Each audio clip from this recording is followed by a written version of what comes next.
గురుర్బ్రహ్మ గురుర్విష్ణు గురుర్దేవో మహేశ్వరः గురు సాక్షాత్ పరబ్రహ్మ తస్మై శ్రీ గురవే నమః. ఇప్పుడు అగ్నితత్వంలో అగ్ని భాగంలో స్థానాలు తెలుసుకోవాలి. వాయు భాగంలో ఉన్నటువంటి పంచ ప్రాణములు, ఆకాశ భాగంలో ఉన్నటువంటి అంతరేంద్రియాలు స్థానాలు మనకి తెలియవు గనక తెలుసుకున్నాం.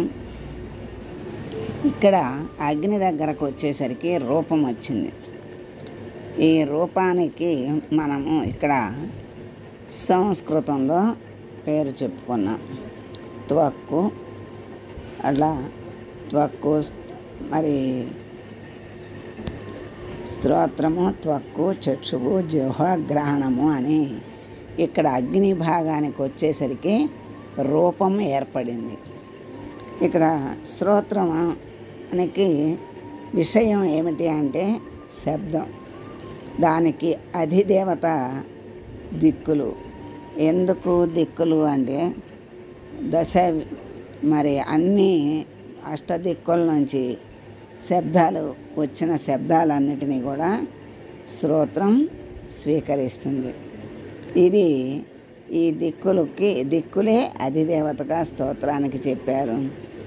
ఇది కాళి, శబ్దము ప్రధానము కనుక ఇది ఆకాశతత్వం.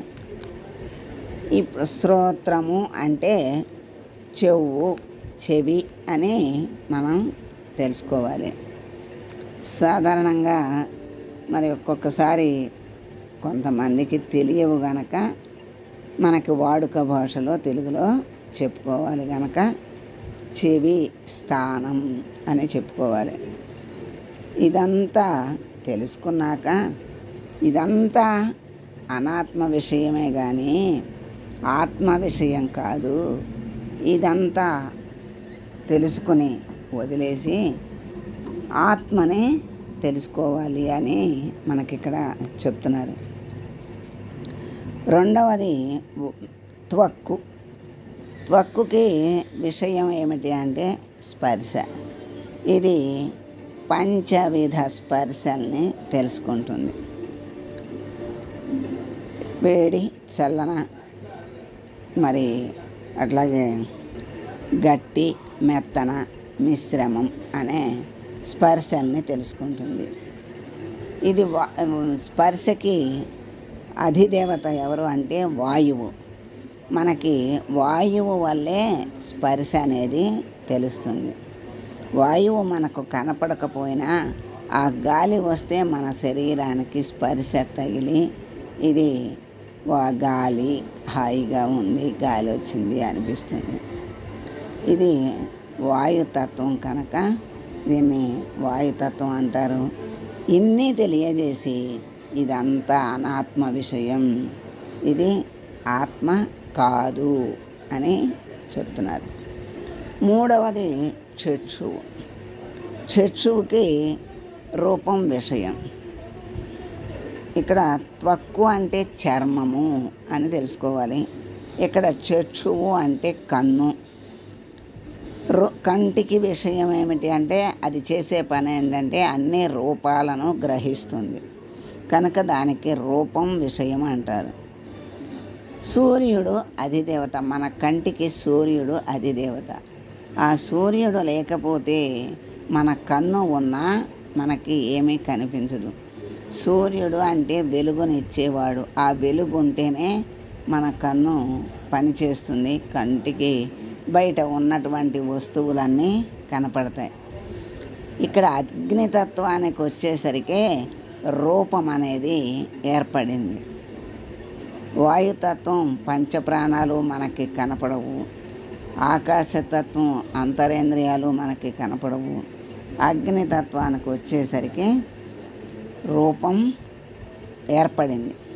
ఆ రూపం అనేది మనకి రూపములో ఉన్నటువంటి ఈ జ్ఞానేంద్రియాలను మనము ఆ జ్ఞానేంద్రియాలు అంటే ఏమిటి? జ్ఞానేంద్రియాలు అంటే తెలుసుకునేవి అని అర్థం. ఇవి ఏ విషయాల్ని తెలుసుకుంటాయి, ఏ విషయాలు? శబ్ద స్పర్శ రూప రస గంధాలనే విషయాల్ని తెలుసుకుంటాయి. ఈ చక్షువుకి రూపం విషయం. పొడుగని, పొట్టని, లావని, సన్నమని, మరి ఆ రంగని, ఈ రంగని అనేక విధాలుగా ఉన్నటువంటి రూపాలను కంటి ద్వారా తెలుసుకుంటూ ఉంటాం. కానీ సూర్యుడు అధిదేవత. ఆ సూర్యుడే కంటికి ఆధారం. కన్ను కనిపించటానికి ఆ సూర్యుడే ఆధారం గనక సూర్యుడు అధిదేవతగా కంటి దగ్గర ఉండి కంటి ద్వారా అన్నిటినీ చూసి పనులను చేసుకునేటువంటి విషయాలన్నిటినీ రూపాన్ని గ్రహించే శక్తిని కంటికి ఇస్తున్నాడు. ఇప్పుడు ఇవన్నీ తెలియజేసి ఇదంతా కూడా అనాత్మ విషయం, ఆత్మ విషయం కాదు. కనుక ఆత్మ అంటే ఎవరు? నేను అనేదే ఆత్మ. కనుకనే మరి గురువుగారు చెప్తున్నారు, నీవు అనే ఆత్మ కాదు ఇది, ఇదంతా అనాత్మ విషయం. అనాత్మ అంటే అశాశ్వతమైనది అని అర్థం, ఆత్మ అంటే శాశ్వతమైనది అనే అర్థం. నాలుగవది జిహ్వ. జిహ్వ అంటే నాలుక, రసం విషయం. అంటే ఈ నాలుక ద్వారా రుచిని తెలుసుకునే శక్తి జీవుడికి వస్తుంది. ఈ రుచులు ఎన్ని అంటే 6 రుచులు. ఎన్ని రుచులు, ఎన్ని పదార్థాలు ఉన్నా ఈ 6 రుచుల్లోనే కలిసి ఉంటాయి. అవి ఏదో ఒక రుచి దాంట్లో ఉంటుంది. షడ్రుచులు అంటారు. తీపి, కారము, పులుపు, ఉప్పు, వగరు, చేదు అనే ఈ 6 రుచులే మొత్తం ఉండేది. ఈ దీనికి జిహ్వకి వరుణుడు అధిదేవత. మన నాలిక మీద ఆ పైన కొండ నాలిక ఉంటుంది. ఆ నాలిక మీద నుంచి అమృత జలం అనేది లాలాజలం కింద నాలిక మీద పడుతుంది. ఆ నాలిక మీద పడినటువంటి ఆ తడి వల్లే జీవుడు బ్రతుకుతున్నాడు. ఆ తడినే ఇక్కడ మరి వరుణదేవుడు అంటే వానదేవుడు. వాన అంటే నీరు. ఇక్కడ నీరు ఆ విధంగా ఉంది. నాలిక పొడారిపోతే జీవుడు అయిపోతున్నాడనే అర్థం వస్తుంది. అందుకని ఇక్కడ జిహ్వ అంటే నాలుక. ఆ నాలుకకు రసం విషయం, అంటే రుచులే తెలుసుకోవటమే విషయం. ఆ రుచులు ఎన్ని అంటే 6 అని అర్థం. వరుణుడు అధిదేవత అని చెప్పారు. తత్వం జలతత్వం. ఇది అంతా చెప్పి ఇదంతా అనాత్మ విషయం కనుక నీవు అనే ఆత్మ ఇది ఏది కాదు అని చెప్పారు. ఘ్రాణానికి గంధం విషయం. ఘ్రాణము అంటే ముక్కు. ఈ ముక్కుకి గంధం అంటే వాసన. వాసన తెలుసుకోవటమే విషయం.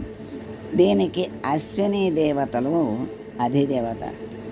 ఈ 2 రంధ్రాలు ఉంటాయి.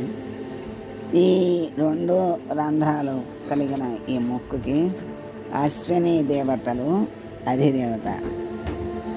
తత్వం పృథివీ తత్వం. ఈ పృథివీ తత్వం ఇది అనాత్మ విషయం కనుక నీవనే ఆత్మ కాదు అని చెప్తున్నారు. మన శ్వాసకు అధిదేవతలు అశ్విని దేవతలు. వీళ్ళు కూడా జంట. ఈ జంటే మన ముక్కుకి ఉన్నటువంటి కుడి ఎడమల రంధ్రాలు ఉంటాయి. అది అశ్విని దేవతలు అధిదేవత. తత్వం పృథివీ తత్వం. పృథివీ తత్వం గ్రహణానికి వాసన చూడటమే విషయం. ఇదంతా చెప్పి విషయం ఇది అనాత్మ విషయం గనక నీవు అనే ఆత్మ కాదు అని మనకి తెలియజేశారు. ఇక్కడ ఈ అగ్ని భాగంలో ఉన్నటువంటి స్థానాలను మనం తెలుసుకున్నాం. ఇవి అన్నీ శరీరంలో ఉన్నటువంటి ఒక్కొక్క తత్వం ఎలా ఉంది, ఏమిటి, ఏ రూపంలో ఉంది, ఏం చేస్తోంది, ఏ భాగం ఏర్పడింది, దాని విషయం ఏమిటి, దాని తత్వం ఏమిటి, దాని స్థానం ఏమిటి అనేది ఇప్పుడు మనం తెలుసుకుంటున్నాం. ఇవన్నీ కూడా తెలుసుకోవటం ఎందుకు అంటే, మనకి ఒక విషయం గురించి, ఒక వస్తువు కొనుక్కోవాలి అంటే మనం దాని గురించి ఎన్నో వివరాలు తెలుసుకుని అది మంచిగా కాదా అని తెలుసుకుంటాం. మంచిదైతే స్వీకరిస్తాం, చెడైతే వదిలేస్తాం. అట్లాగే శరీరాన్ని వదిలేయమని కాదు, దాని మీద భ్రాంతిని వదిలి సమ స్థితిలో ఉండి మరి జ్ఞానముతో నడుచుకోవాలి. ఆత్మ శాశ్వతమైనది, శరీరము శాశ్వతము కాదు. శరీరానికి మార్పులు ఉంటాయి. ఈ శరీరము మరి బాల్యము నుండి వృద్ధాప్యం వరకు ప్రతిరోజు మారుతూ ఉంటుంది, రూపం మారుతూ ఉంటుంది. అలా మార్పులు కలిగినది ఏది కూడా శాశ్వతమైనది కాదు. మార్పు లేని ఆత్మ శాశ్వతమైనది. మరి ఈ ఆత్మే శరీరాన్ని వదిలేసి తర్వాత ఇంకొక నూతన శరీరాన్ని ధరిస్తుంది. ఆత్మ నిత్యం, శరీరము అనిత్యము అని తెలియటానికే ఇవన్నీ కూడా మనకి తెలియజేస్తున్నారు. శుభం. మంగళం గురుదేవాయ మహనీయ గుణాత్మనే సర్వలోక శరణ్యాయ సాధురూపాయ మంగళం. ఓం